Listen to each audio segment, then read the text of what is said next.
मेरे गुरु महेश्वर शिव को मेरा प्रणाम है। बड़े गुरु भ्राता साहब श्री के चरणों में मेरा प्रणाम है। शक्ति स्वरूपा मां लीला महाराज के चरणों में मेरा प्रणाम है। और यहाँ उपस्थित आप सभी गुरु भाई गुरु बहन के चरणों में मेरा प्रणाम है। ये बहुत बड़ा सौभाग्य ही होता है कि धरती पे कहीं भी जाइए अपने परिवार के लोग मिल जाते हैं। आज अभी यहाँ पर भोजन करते हुए मैंने अनुभव में कहा ये कि कितना सौभाग्य है हम लोगों का कि जहाँ जाइए अपनों के द्वारा मिलना, अपनों का भोजन मिल जाता है। अडवान की धरती पे भी मिल गया, जहाँ सोचे वहां एक अद्भुत बात थी, क्योंकि वो नई जगह है। आपका एक इतिहास है बंगाल का भी, लेकिन जिस धरती पे अभी गुरु कार्य अभी हुआ और हम लोग लौटे हैं, उसका भी एक बहुत प्राचीन इतिहास है। लेकिन उस इतिहास में भारत के लोगों की जो भूमिका रही है, उसको देखकर सच्चाई ये है कि कल जब हम लोग ये देखने गए कि काले पानी की सजा दी जाती थी तो कहाँ दी जाती थी, आखिर कहाँ पे लोगों को लाके रखा जाता था। उस सेल्यूलर जेल की कोठरी को देखते हुए हर जगह जैसे रूह भी कांप जा रही थी कि कैसे उन लोगों ने अपने जीवन के इतने वर्ष इतनी यातना के साथ बिता दिया। तो उस समय थोड़ा मन में ये आया कि वो लोग थे वो जिन्होंने अपनी जिंदगी लुटा दी इसलिए कि ये देश आजाद हो और इस देश में हम आजादी के साथ घूम सके। आज उनको देखने याद करने की फुर्सत भी किसी को नहीं है। उस कोठरी में तस्वीरें लगी हैं, कहीं पे वीर सावरकर की, कहीं पे बाकी जो स्वतंत्रता सेनानी लोग रहे हैं। और ज्यादातर जगहों पे बंगाल के लोगों का बहुत नाम लिखा हुआ था, यानी बंगाल से सबसे ज्यादा संख्या में लोगों को भेजा गया काले पानी की सजा। कभी जो जगह मौत से भी गहरी यात्रा देती थी, वहां के लोग जब वहां बस गए तो आज दुनिया के लोग उस जगह पर घूमने जाते हैं, खुशी और आनंद को प्राप्त करने के लिए जाते हैं। अब वो काला पानी नहीं रहा, लेकिन एक समय तो था। आज शिव की शिष्यता इतने विस्तार में है, लाखों करोड़ों लोग हैं, लेकिन उस समय तो नहीं थे जब साहब और दीदी ने शुरू किया था। उनकी यात्रा जब प्रारंभ हुई थी तो गिने चुने लोग थे। बंगाल की धरती पे जब गुरु का काम शुरू हुआ, महादेव की बात शुरू हुई, साहब और दीदी उसी जो न्यूनतम व्यवस्था थी उसी में आए और उन्हीं गुरु भाई गुरु बहनों से मिले, महादेव की चर्चा शुरू हुई। आज देखिए, अगर केवल आप पूरा बंगाल छोड़ दीजिए, मुझको लगता है कि इतना काम हुआ है कि एक वो भी समय था जब एक संगोष्ठी की गई थी रांची में, तो एक गुरु बहन ने खड़े होकर साहब से कहा था कि बंगाल के लोग जो गुरु की बात नहीं सुनते हैं। साहब ने कहा कि तुम ये बंगाल और बिहार और झारखंड क्या करने लगी, महादेव तो सबका बराबर है ना, क्षेत्र हमने बांटा है, राज्य हमने बांटा है, महादेव ने नहीं बांटा है। तो महादेव की बात महादेव से दया मांगकर करिएगा तो लोग सुनेंगे। और आज देखिए कि जो हमेशा यहाँ रहने वाले हैं वो सब आज गुरु भाई गुरु बहन बन के चल रहे हैं। उस समय साहब और दीदी ने ये जितनी चीजें हैं, लौकिक यातना कह लीजिए, न्यूनतम व्यवस्था कह लीजिए, कष्ट कह लीजिए, सब कुछ सह के, सब कुछ बर्दाश्त करके तब भी इस काम को किया।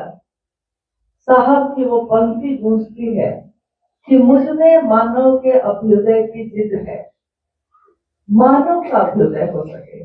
इसके लिए उन्होंने सारे कष्ट को सहा ताकि हम मानसिक रूप से स्वतंत्र हो सके देश को आजादी मिली थी, हमारा मन आजाद नहीं हुआ था, वो तब भी गुलाम था।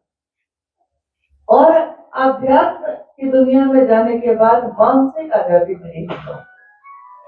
आज देखिए हमारे जीवन में जब से शिव गुरु के रूप में उतरे हैं, यही जीवन कितना सुंदर है, कितना आनंद है इसमें। तो मानसिक आजादी के लिए साहब और दीदी ने जो कहा, आज ज्यादातर लोगों में से कोई उस दर्द को या उस यातना को जो उन्होंने बर्दाश्त किया, ताकि हम और आप स्वतंत्र रूप से चल सके, ताकि हमारे रास्ते के कांटे हट सके, कांटे फूलों में बदल सके, इसके लिए उन्होंने अपने पाँव में कांटे चुभोए थे, हमारे पाँव में नहीं चुभे, इसके लिए। तो आज जहां भी हम लोग महादेव की बात लेकर जाते हैं, उस समय मन में ये बात आती है कि गुरु भाई गुरु बहनों को ये भी हमेशा याद रखना चाहिए कि किसके कारण से वो मेरे गुरु हुए और किसके कारण आज हम कहीं भी बैठकर अध्यात्म की बड़ी बड़ी बात करते हैं। हम लोग को यह अधिकार नहीं मिला था, किसी ने नहीं दिया था। दुनिया के हर व्यक्ति को अध्यात्म के पथ पर जो चल सकता है, ये अधिकार किसी ने नहीं दिया, उन्होंने दिया है। तो हम कहते हैं कि महादेव गुरु हैं, उनके प्रति हमको कृतज्ञ होना चाहिए। कहने में हम भूल जाते हैं, महादेव तो पहले भी गुरु थे, लेकिन किसके कारण ये हुआ? तो मूल कारण तो साहब हरिंदरानंद जी और दीदी नीलमानंद है। और हमारा मन अगर उनके प्रति कृतज्ञ नहीं होगा तो हम शिव के शिष्य तो नहीं हो सकते। हम अपने अपने क्षेत्र पे लोगों को अपने से जोड़ के बैठ जाते हैं, लेकिन आप गौर करिएगा कि इसमें आपको खुशी नहीं मिल सकती है। जब आप किसी को जोड़ते हैं तो उसको महादेव की तरफ चलने के लिए छोड़ दीजिए, इसमें आपको खुशी मिलेगी। उसको जकड़िएगा, उसको बंधन में बांधिएगा, खुद से जोड़िएगा, तो इसमें आपको कोई खुशी नहीं है। बहुत सुंदर पंक्ति है कि जो आपका अपना है वो लौट कर आप ही के पास आता है, वो कभी आपको छोड़ के नहीं जाएगा। और जो अपना था ही नहीं कभी, उसको आप अगर जकड़ना भी चाहिएगा तो वो आपके हाथों से फिसल जाएगा। इसलिए इसकी कोशिश क्यों की जाए कि कोई मेरा बने, महादेव मेरे बन सके, हम उनके बन सके, कोशिश बस इतनी करनी है। सच्चाई की अपनी ताकत होती है और गुरु के आदेश में ताकत है। गुरु का आदेश जो है वो हम और आप करते चलेंगे तो सारे रास्ते खुलते चले जाते हैं। साहब ने हमेशा कहा कि कोई भी रिश्ते भाव में बनते हैं और भाव ही उन रिश्तों के लिए ईंधन का काम करता है। जैसे कोई गाड़ी बिना तेल के नहीं चल सकती, वैसे ही कोई रिश्ता बिना भाव के नहीं चल सकता। तो शुरुआत भले हम अविश्वास से करें, लेकिन बार बार तीनों सूत्र करते करते हमारे मन में भाव आते हैं, शिष्य का भाव आएगा। और भाव जब आएगा तो गुरु और शिष्य का जो रिश्ता है वो गहरा होगा, मजबूत होगा। तो हमको कोशिश ये करनी है कि हम तीनों सूत्रों को करते रहें। ये नहीं सोचिए कि 20 साल हो गया अब हमको इसकी जरूरत नहीं है। इसके लिए साहब ने बहुत सुंदर उदाहरण दिया। उन्होंने कहा कि साइकिल चलाने के लिए एक दिन आप कोशिश करते हैं तो आप क्या करते हैं? साइकिल चलाने के लिए आप हैंडल को सीधा पकड़ते हैं, सीट पे बैठते हैं, पैडल को पांव से, दाहिने और बाएं पांव से संतुलन में चलाते हैं और घंटी बजाना सीखते हैं। 2-4 बार, 5 बार, 10 बार गिरते हैं, फिर संभलते हैं और फिर चलते हैं। एक दिन आप सीख जाते हैं। सीख में जाते हैं तो तरीका वही होता है, साइकिल चलाने का तरीका नहीं बदलता। एक दिन प्रयास कोशिश के साथ करते हैं और अगले कुछ दिनों के बाद वो अनायास होता है। यानी अब आप साइकिल चलाते हुए मोबाइल पर भी बात करते हैं, आपका पूरा ध्यान कहीं और है, लेकिन साइकिल, आपका शरीर साइकिल को चला रहा है। ठीक वैसे ही उन्होंने कहा कि तीनों सूत्रों की भूमिका जो है वो ऐसी ही है कि शुरू में कोशिश करते हैं हम, लेकिन कुछ समय के बाद अभ्यास हो जाता है करने का, तो दया मांगते ही रहते हैं। शिव की बात करने के लिए हम आदमी का इंतजार नहीं करते, आदमी दिखा नहीं कि शुरू हो जाते हैं। मतलब देखिए, हमारी बात तो है ही। साहब ने भी एक बार कहा कि मुझसे बड़ा स्वार्थी कोई नहीं हो सकता है, क्योंकि स्वार्थी वो होता है ना कि मैं जो चाहता हूँ वो हो जाए, अपने मतलब से मतलब रखना। तो साहब ने कहा कि लोगों को आदमी दिखता है और मुझको दिखता है कि अब इसको बनाएंगे महादेव का चेला, यानी मेरी नजर तो उसी पे टिकी रहती है। उसके लिए चाय भी पिलाते हैं, बैठाते भी हैं, जो करना पड़े सो करते हैं, लेकिन अंदर मन में उद्देश्य स्पष्ट होता है, बनाना तो इसको है शिव का चेला, उसके लिए आयोजन भले जो करे।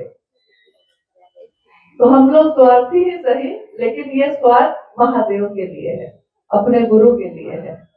तो महादेव के लिए हम सब कर सकें। और बाकी आप लोगों को कुछ कहना है तो कहिए, क्योंकि बहुत कम समय के लिए हम लोग आज यहाँ मिल पा रहे हैं, ये भी संजोग ही है। और गुरु बहनों को देखकर मुझको लगा कि कोई शादी ब्याह में हम आए हैं, अनुष्ठान जैसा मन में अच्छा लग रहा है। बिना आयोजन के आयोजन हो जाता है, अव्यवस्था में व्यवस्था का बन जाता, विसंगतियों में संगति की स्थापना हो जाना, यही ना महादेव है। आप लोग कुछ कहना चाहते हैं तो कहिए, इन्हीं को कुछ कहना है।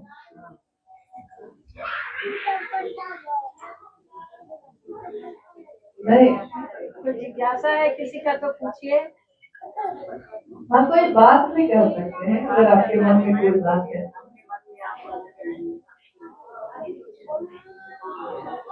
नहीं, कुछ नहीं कहना है, ये ज्यादा अच्छा है।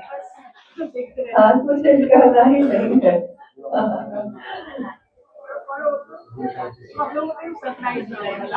हाँ, संजोग ऐसा हुआ, जैसे चेन्नई जाने का था, फिर चेन्नई से अंडमान, अंडमान से लौटे तो हुआ कि लौटने में रूट बदल देते, आना तो पकड़ना था महादेव पूजा।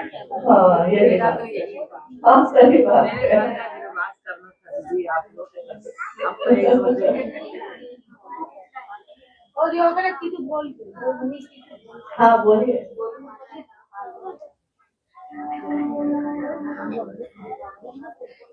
हाँ हाँ, भगवान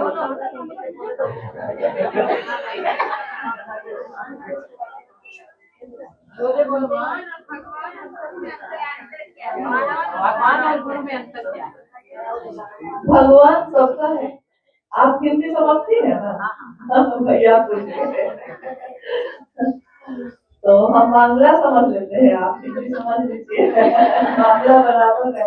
मतलब वही एक अंग्रेज आया तो अंग्रेज अंग्रेजी में बोल रहा था, तो दूसरा आदमी जो था अंग्रेज, जिससे अंग्रेजी में बोल रहा था, तो वो नहीं समझ पा रहा था उसकी बात।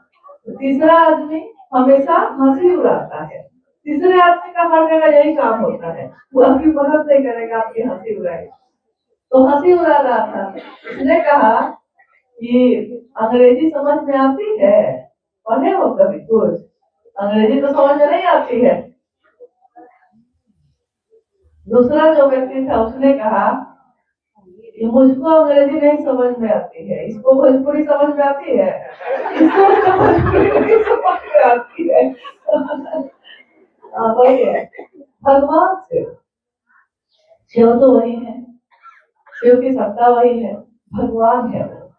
भगवान यानी सबके नहीं, जो सबका है। मतलब बहुत कम शब्दों में साहब ने इसकी कितनी अनुभव व्याख्या की है। उन्होंने कहा जो सबका है लेकिन किसी एक का नहीं, क्योंकि वो सबका है। भगवान के रूप में महादेव सबकी मनोकामना पूरी करते हैं। सारे जगत के लोग स्वतंत्र हैं उनकी पूजा करने के लिए, उनसे मनोकामना की कामना करने के लिए। महादेव ईश्वर के रूप में उसकी कामना पूरी भी करते हैं। कामना पूरी हो गई फिर क्या मतलब है?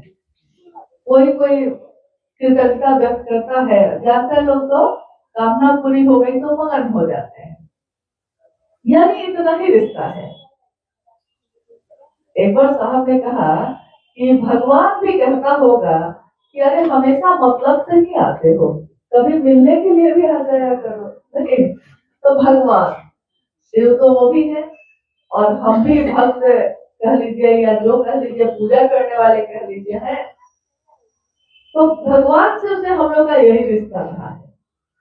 मतलब निकल गया तो पहचानते नहीं है, वो जा रहे हैं ऐसे जैसे जानते नहीं है। वही रिश्ता रहा।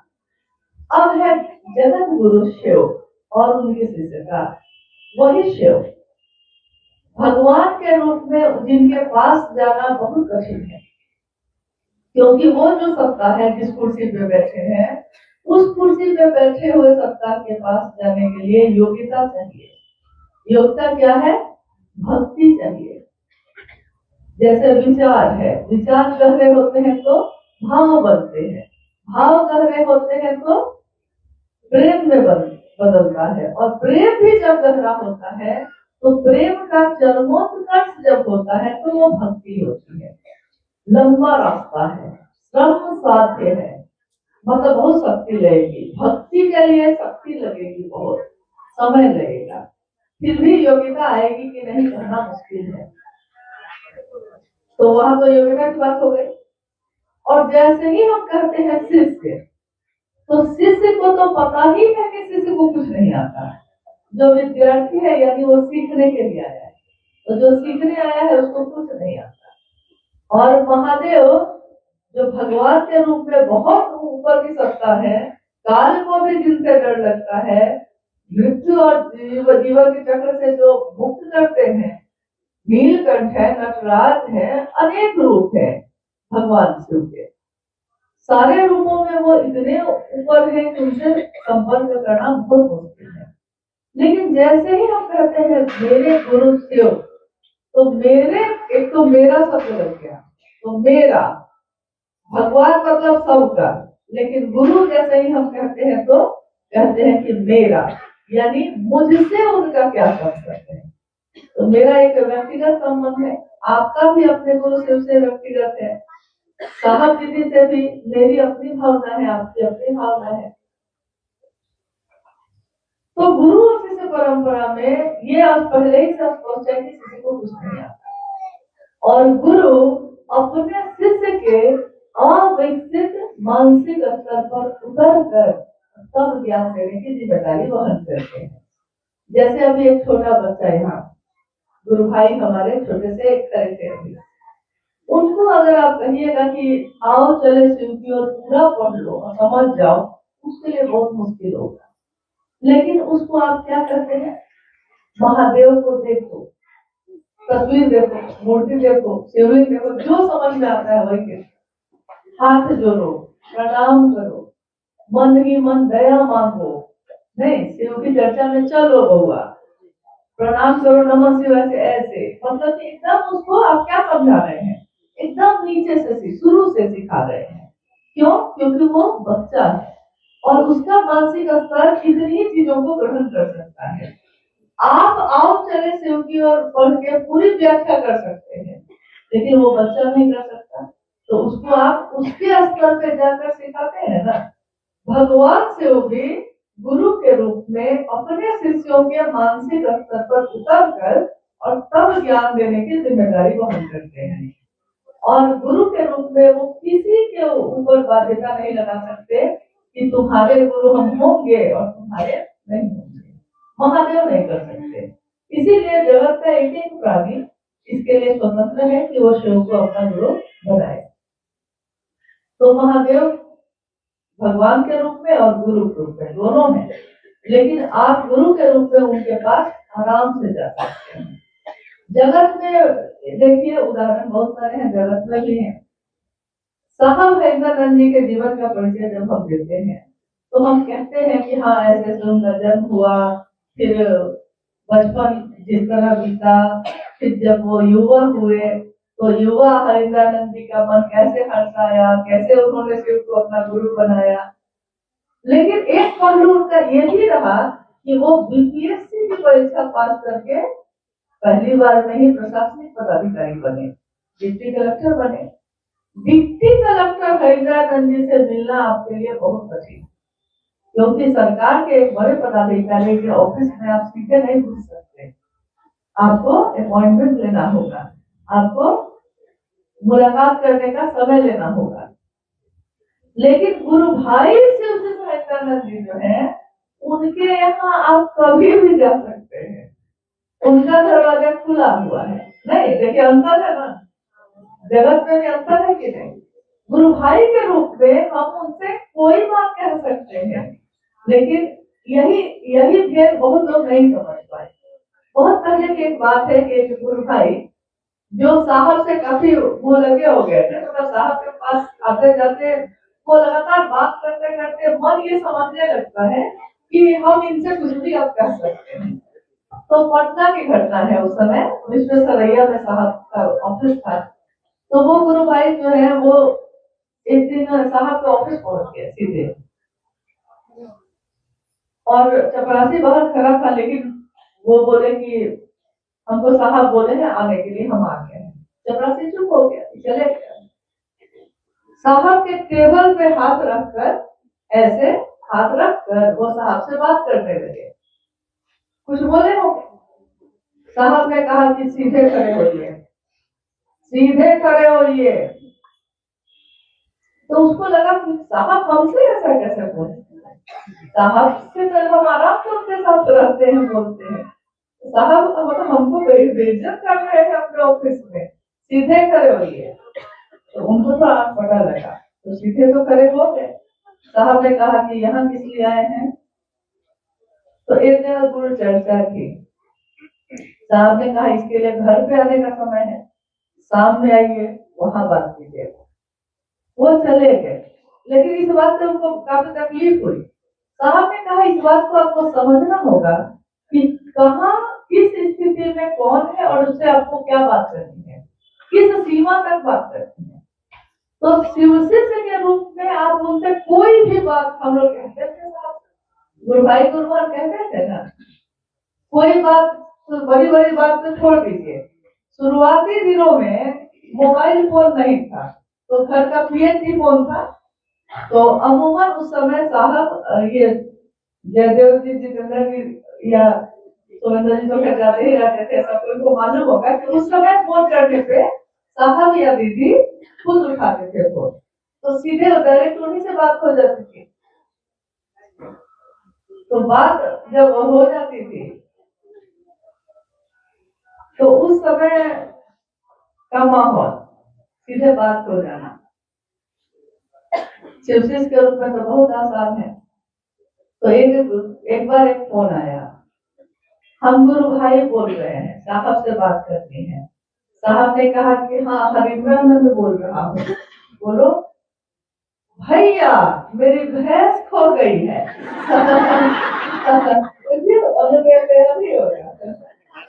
भैंस का बच्चा, हाँ भैंस का बच्चा मेरा खो गया, रो रहा है गुरु भाई, और बोल रहा है कि मेरा भैंस, जो गुरु भाई, जो शिव के सहायतानंद जी आपको शिव से मिलवा सकते हैं, हम उनके पास क्या बात कर रहे हैं कि मेरा भैंस का बच्चा खो गया। साहब भी हंसने लगे, उन्होंने कहा कि भाई अब इसके लिए तो हम महादेव से बात नहीं कर सकते। मिल जाएगा।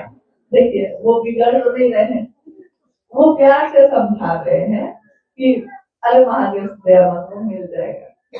क्योंकि वो समझ रहे हैं कि मेरा जो गुरु भाई है उसका जीवन गाय का जो दूध बेचता है उसी से चलता है। गुरु भाई के रूप में वो समझ रहे हैं आपकी भावना को, तो आप उनसे कुछ भी बात कर सकते हैं, बड़ी से बड़ी गूढ़ रहस्य की बात या जीवन की सामान्य से अति सामान्य समस्या, कुछ भी कर सकते हैं। लेकिन डिप्टी कलेक्टर साहब हरिद्रानंद जी से तो नहीं कर सकते। भगवान शिव में और गुरु शिव में यही अंतर है। भगवान शिव से मतलब जा सकते हैं आप, लेकिन भक्ति होना थोड़ा कठिन है, बहुत कठिन है। शिष्य बनना बहुत आसान है, उसके लिए कोई योग्यता नहीं चाहिए, बस आपने कहा है और आप शिष्य हो गए हैं, और बाकी आगे का काम तो अब महादेव का खुद का है। महादेव ही हमारे मन का परिमार्जन कर देते हैं।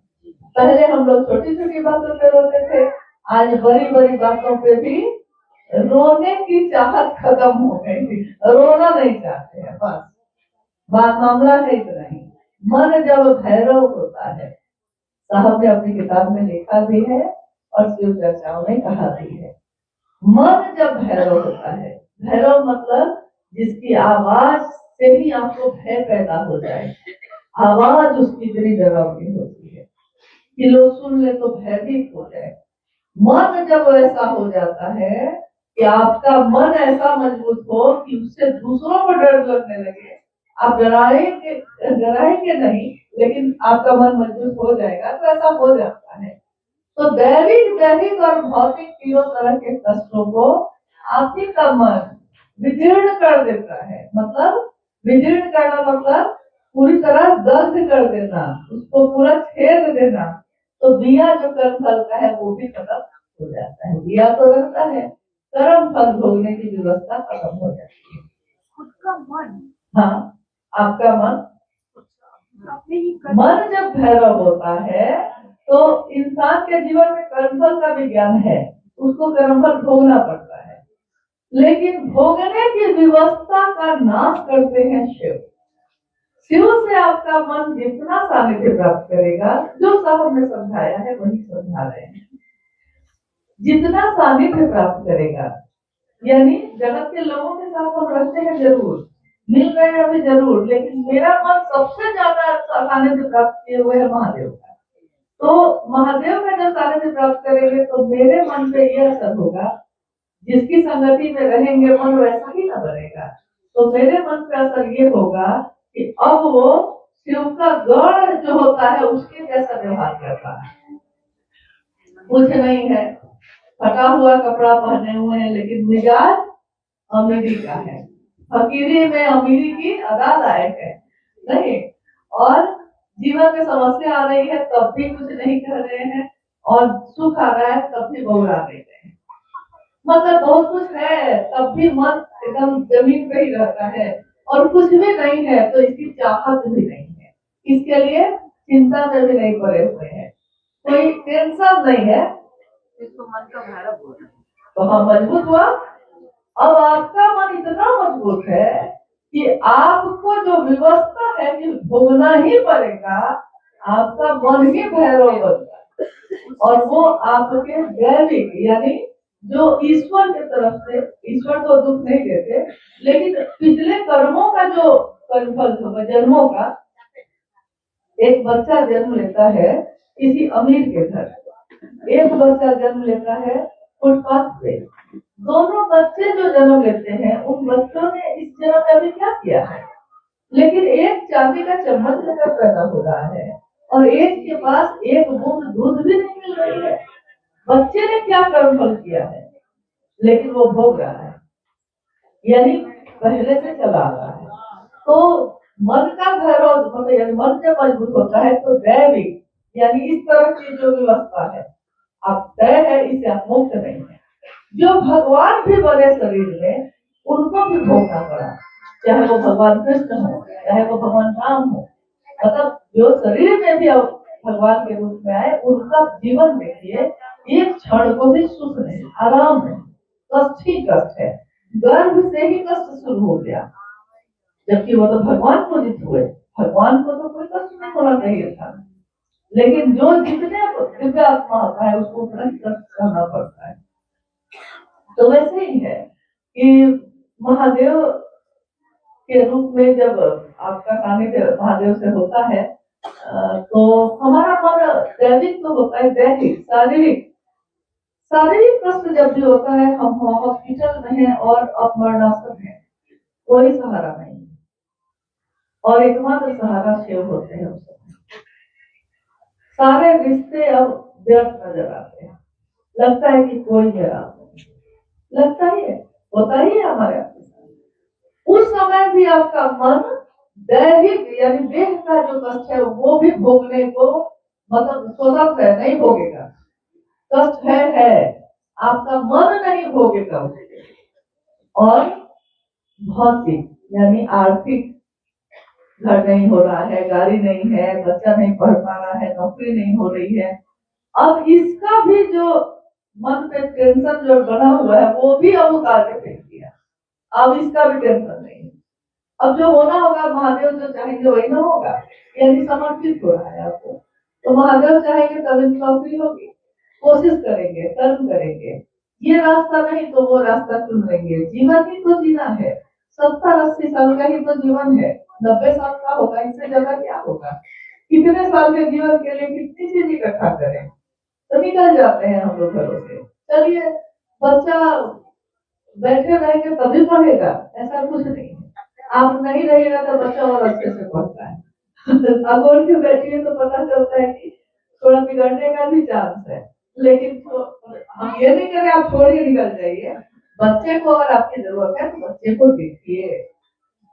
लेकिन कहने का अर्थ ये है कि ये 3 तरह के ही कष्ट होते हैं आदमी के, और ये भी आपका मन अब इसका भी लोड नहीं लेता है।